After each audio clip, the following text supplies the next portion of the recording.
Buenos días, bienvenido a mi canal de MatesCueva. Vamos a hacer el ejercicio anterior que lo dejamos para que lo hicierais en casa. Pregunta si son verdaderos o falsos las siguientes afirmaciones.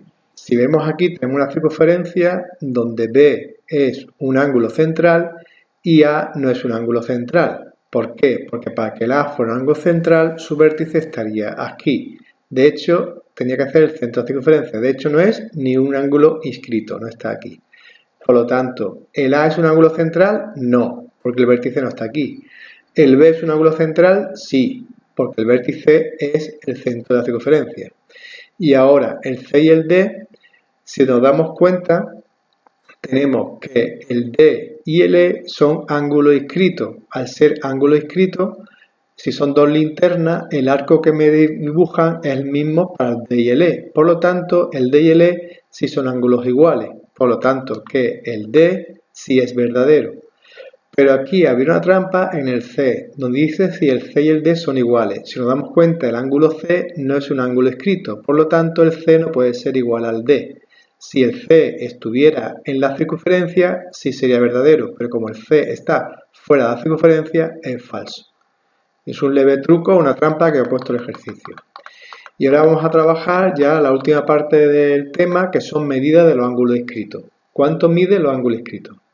Pues un ángulo inscrito como es el A, que mide el ángulo inscrito, la circunferencia llamado A, va a medir la mitad que su ángulo central. Es decir, que el ángulo central que abarca el mismo arco. Dice, la medida de un ángulo inscrito es igual a la mitad de las medidas del arco central.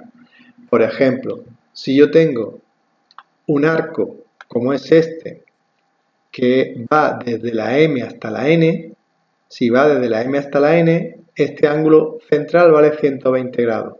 Pues el ángulo inscrito, que va también desde la M hasta la N, pero cuyo vértice está en la circunferencia, es la mitad. La mitad de 120 es 60. Por ejemplo, aquí en este ejemplo tenemos un ángulo central que mide 40 grados, que va desde la M hasta la N. Entonces, si el ángulo central es 40 grados, el ángulo inscrito en la mitad es 40 entre 2, que es 20.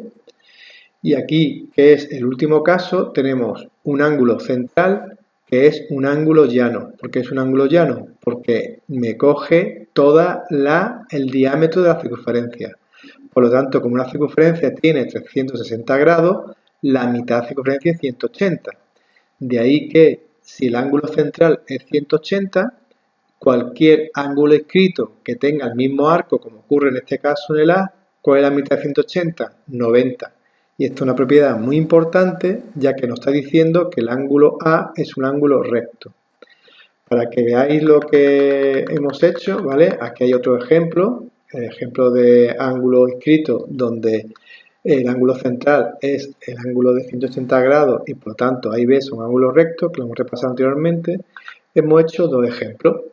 En este ejemplo vemos que el ángulo O vale 128,77 y es el ángulo que marca todo este arco. Es decir, todo este arco es el arco que marca el ángulo central 128 grados. Ahora, ¿qué ocurre? ¿Cuánto va a valer el ángulo inscrito? Pues va a valer justo la mitad de 128 grados, valdrá 124 con algo, porque la propiedad del ángulo inscrito es que sea la mitad.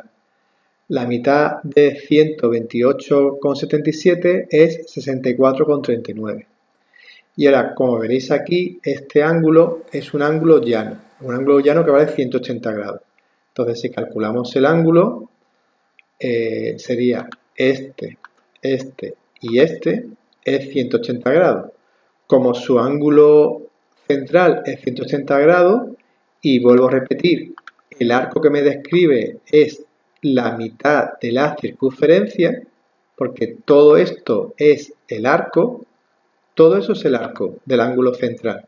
El ángulo inscrito me describe el mismo arco. Entonces, ¿cuál va a ser el ángulo del valor del ángulo central? La mitad de 180 grados, que es 90 grados.